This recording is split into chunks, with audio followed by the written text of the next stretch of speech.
APCC അധ്യക്ഷൻ സണ്ണി ജോസഫ് പിന്നിൽ പ്രവർത്തിച്ച മുഴുവൻ നേതാക്കന്മാർക്കും UDFന്റെ മുന്നണി പോരാളികളായ എല്ലാ തലങ്ങളിലുമുള്ള പ്രവർത്തകർക്കും പ്രത്യേകമായ നന്ദി അറിയിക്കുന്നു. ജനവിധിയെ ഞങ്ങൾ തികഞ്ഞ വിനയത്തോടെ സ്വീകരിക്കുകയാണ്. ജനങ്ങൾ കേരളത്തിലെ കോൺഗ്രസിലും ഐക്യജനാധിപത്യ മുന്നണിയിലും അർപ്പിച്ച വിശ്വാസം കണ്ണിലെ കൃഷ്ണമണി പോലെ സംരക്ഷിക്കാൻ ഞങ്ങൾ ബാധ്യസ്ഥരായിരിക്കുമെന്ന് ജനങ്ങൾക്ക് ഉറപ്പു നൽകുകയാണ്. ഈ തെരഞ്ഞെടുപ്പിനുള്ള മുന്നൊരുക്കങ്ങളിലും പ്രചരണ പ്രവർത്തനങ്ങളിലുമെല്ലാം ഞങ്ങളെ അകമഴിഞ്ഞ് കേരളത്തിലെ കോൺഗ്രസിനെയും UDFനെയും സഹായിച്ച അഖിലേന്ത്യാ കോൺഗ്രസ് കമ്മിറ്റിയുടെ പ്രസിഡന്റ് മല്ലികാർജുന ഖാർഗെജി, രാജ്യത്തിന്റെ പ്രതിപക്ഷ നേതാവ് രാഹുൽ ഗാന്ധി, AICCയുടെ സംഘടനാ ചുമതലയുള്ള general secretary Shri KC Venugopal, കേരളത്തിന്റെ ചുമതലയുള്ള ദീപദാസ് മുൻഷി, കേരളത്തിൽ നിന്നുള്ള പാർലമെന്റ് അംഗം കൂടിയായ പ്രിയങ്ക ഗാന്ധി ഉൾപ്പെടെയുള്ള ദേശീയ നേതാക്കന്മാർക്ക് കേരളത്തിലെ കോൺഗ്രസ് പ്രവർത്തകരുടെ പേരിൽ പ്രത്യേകമായി നന്ദി അറിയിക്കുകയാണ്. കേരളത്തിൽ പ്രതിപക്ഷ നേതൃനിരയിൽ നിന്നുകൊണ്ട് നിയമസഭയ്ക്കകത്തും പുറത്തും ജനങ്ങളുടെ ശബ്ദമായി മാറിയ പ്രതിപക്ഷ നേതാവ് ശ്രീ VD സതീശൻ, അതുപോലെ തന്നെ ഉപനേതാവ് ശ്രീ കുഞ്ഞാലിക്കുട്ടി സാഹിബ്, കക്ഷി നേതാക്കന്മാർ ശ്രീ PJ ജോസഫ് സാർ ഉൾപ്പെടെയുള്ള കക്ഷി നേതാക്കന്മാര് അവരുടെ കൂട്ടായ പ്രവർത്തനങ്ങൾക്ക് UDF കൺവീനർ ശ്രീ അടൂർ പ്രകാശ് ഉൾപ്പെടെയുള്ളവരുടെ നല്ല ഇടപെടലുകൾക്ക് ഞാൻ പ്രത്യേകമായിട്ടുള്ള നന്ദി പറയുകയാണ്. ഐക്യജനാധിപത്യത്തിന്റെ ഒറ്റക്കെട്ടായി നിന്നുകൊണ്ട് കേരളത്തിലെ ഉപതെരഞ്ഞെടുപ്പുകളെ നേരിട്ട് വിജയം വരിച്ചു. തദ്ദേശ തെരഞ്ഞെടുപ്പിൽ ആരും പ്രതീക്ഷിക്കാത്ത ചരിത്ര വിജയം UDFനെ നേടിയെടുക്കാൻ UDFന്റെ കെട്ടുറപ്പ് കൊണ്ടും കൂട്ടായ്മ കൊണ്ടും ലക്ഷ്യബോധത്തിൽ അധിഷ്ഠിതമായ പ്രവർത്തനങ്ങൾ കൊണ്ടും സാധിച്ചു. അതിൻ്റെ ഒരാവർത്തനം തന്നെയായിരിക്കും നിയമസഭാ തെരഞ്ഞെടുപ്പ് എന്ന് ഞങ്ങൾ മുൻകൂട്ടി പറഞ്ഞിരുന്നു. ഞങ്ങളുടെ കൂട്ടായ പ്രവർത്തനങ്ങളിൽ സഹായിച്ച എല്ലാവർക്കും പ്രത്യേകമായി നന്ദി പറയുന്നു. പ്രതിപക്ഷ നേതൃനിര ഒന്നാകെ പ്രതിപക്ഷ നേതാവിൻ്റെ നേതൃത്വത്തിൽ അണിനിരന്നുകൊണ്ടാണ് ജനപിന്തുണയോടെ പുതുയുഗയാത്ര നടത്തിക്കൊണ്ട് സർക്കാരിൻ്റെ ജനദ്രോഹ നയങ്ങളെ തുറന്നു കാട്ടാൻ ജനപിന്തുണ, ആ നയങ്ങൾക്കെതിരെയുള്ള പോരാട്ടങ്ങളിൽ ശക്തമായ ജനപിന്തുണ അഭ്യർത്ഥിച്ചുകൊണ്ടുള്ള ഞങ്ങളുടെ എല്ലാ സമരങ്ങളെയും സംരംഭങ്ങളെയും രാഷ്ട്രീയ പ്രവർത്തനങ്ങളെയും എല്ലാം സഹായിച്ച വിജയിപ്പിച്ച നല്ലവരായ നാട്ടുകാർക്ക് പ്രത്യേകമായിട്ടുള്ള നന്ദി പറയുകയാണ്. രാഹുൽ ഗാന്ധിയുടെ പ്രത്യേക താല്പര്യം എല്ലാ ഘട്ടങ്ങളിലും ഉണ്ടായിരുന്നു. അദ്ദേഹം തന്നെയാണ് പുതുയുഗയാത്രയുടെ സമാപനത്തിന് തിരുവനന്തപുരത്ത് എത്തി കോൺഗ്രസും ഐക്യജനാധിപത്യ മുന്നണിയും അംഗീകരിച്ച 5 പ്രധാനപ്പെട്ട ഗ്യാരണ്ടികൾ പ്രഖ്യാപിച്ച് ജനങ്ങൾക്ക് വിശ്വാസം പകർന്നു നൽകിയത്. പിന്നീട് മാനിഫെസ്റ്റോ കമ്മിറ്റി ശ്രീ ബെന്നി ബഹനാന്റെ നേതൃത്വത്തിൽ, അതുപോലെ തന്നെ പ്രചരണ കമ്മിറ്റി ശ്രീ രമേശ് ചെന്നിത്തലയും ശശി തരൂരും നേതൃത്വം വഹിച്ചുകൊണ്ട് പ്രചരണ കമ്മിറ്റി ഷാഫി പറമ്പിലോതിന്റെ കൂടെ ഉണ്ടായിരുന്നു. എല്ലാവരുടെയും ആത്മാർത്ഥമായ സഹായ സഹകരണങ്ങൾക്ക് പ്രത്യേകമായിട്ടുള്ള നന്ദി പറയുകയാണ്.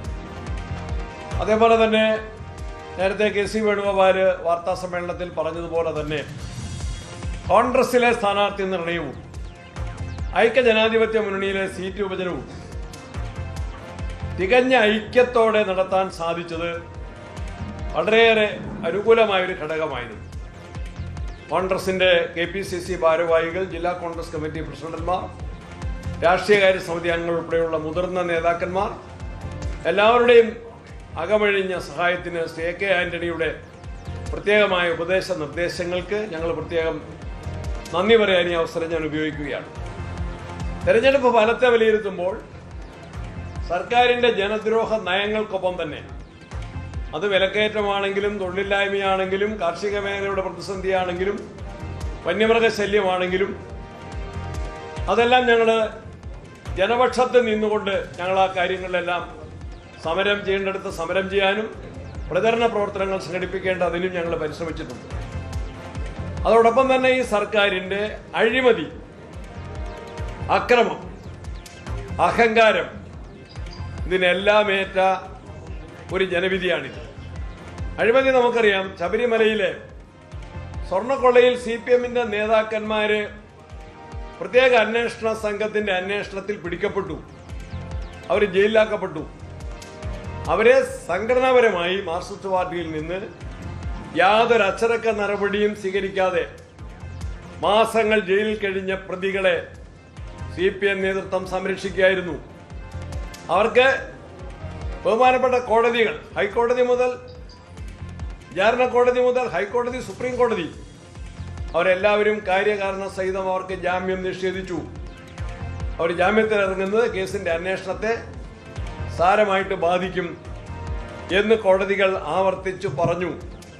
സ്വർണം കട്ടവർക്ക് പോലും, അയ്യപ്പന്റെ സ്വർണത്തിന് പോലും കട്ടെടുത്തവർക്ക് സംരക്ഷണം കൊടുക്കുന്നു എന്നൊരവസ്ഥ വന്നു. ഗവൺമെന്റ് മനഃപൂർവ്വം കുറ്റപത്രം വൈകിപ്പിച്ചതുകൊണ്ട് തന്നെയാണ് അത്തരം പ്രതികൾക്ക് സാങ്കേതികമായി ജാമ്യം ലഭിക്കാനിടയായത്. എന്നാൽ പയ്യന്നൂരിലും മറ്റ് സംഭവങ്ങളിലും സ്ഥലങ്ങളിലുമെല്ലാം CPM-ന്റെ രക്തസാക്ഷി ഫണ്ട് അതിൽ തിരിമറി നടത്തിയ കാര്യം പുറത്തു പറഞ്ഞവരെയാണ് CPM സത്യത്തിൽ വാദിയെ പ്രതിയാക്കുന്ന നടപടിയാണ്, പ്രതികളെ സംരക്ഷിക്കുന്ന നടപടിയാണ് പയ്യന്നൂരിൽ സ്വീകരിച്ചത്. കുഞ്ഞികൃഷ്ണനെ പുറത്താക്കാൻ വ്യഗ്രത കാണിച്ച ഒരു ദിവസം കൊണ്ട് തീരുമാനമെടുത്ത കേരളത്തിലെ മാർക്സിസ്റ്റ് പാർട്ടിക്ക് ശബരിമല മോഷണക്കേസിൽ മാസങ്ങൾ ജയിലിൽ കഴിഞ്ഞ പ്രതികളെ സംരക്ഷിക്കുന്നതിനാണ് അവർക്ക് മനസ്സ് വന്നത്. ഇത് മാർക്സിസ്റ്റ് അണികളിൽ വലിയ പ്രതിഷേധമുണ്ടായി. നേരത്തെ ഇവിടെ പറഞ്ഞു, പ്രതിപക്ഷ യുവജന വിദ്യാർത്ഥി സംഘടനകൾ നടത്തിയ പ്രതിഷേധ സമരങ്ങൾ, സമാധാനപരമായ അത്തരം സമരങ്ങളെ അടിച്ചമർത്തുന്നതിലും കള്ളക്കേസിൽ കുടുക്കി യുവജന വിദ്യാർത്ഥി സംഘടനാ നേതാക്കന്മാരെ ജയിലിലടയ്ക്കുന്നതിനുമാണ് പിണറായി സർക്കാർ തുനിഞ്ഞത്.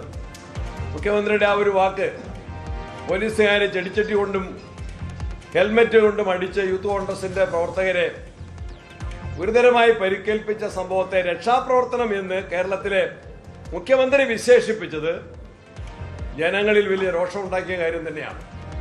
തെരഞ്ഞെടുപ്പിൽ ഞങ്ങളൊരു പ്രചരണ വിഷയമാക്കി മാറ്റിയ കാര്യം തന്നെയാണ്. അതുപോലെ സമീപകാലത്ത് കണ്ണൂരിൽ തന്നെ ആരോഗ്യമന്ത്രിക്ക് കരിങ്കൊടി കാണിച്ചു എന്ന ഒറ്റ കാരണത്തിന്റെ പേരിലാണ് KSUവിന്റെ നേതാക്കന്മാരെ കള്ളക്കേസിൽ കുടുക്കിക്കൊണ്ട് അവരെ ജയിലിലടച്ചത് എങ്കിൽ അവസാനം അന്വേഷണ ഏജൻസികളും ബഹുമാനപ്പെട്ട മന്ത്രി വീണ ജോർജ്. കൂടുതൽ വാർത്തകൾക്ക് News 18 Kerala YouTube channel subscribe ചെയ്യുക.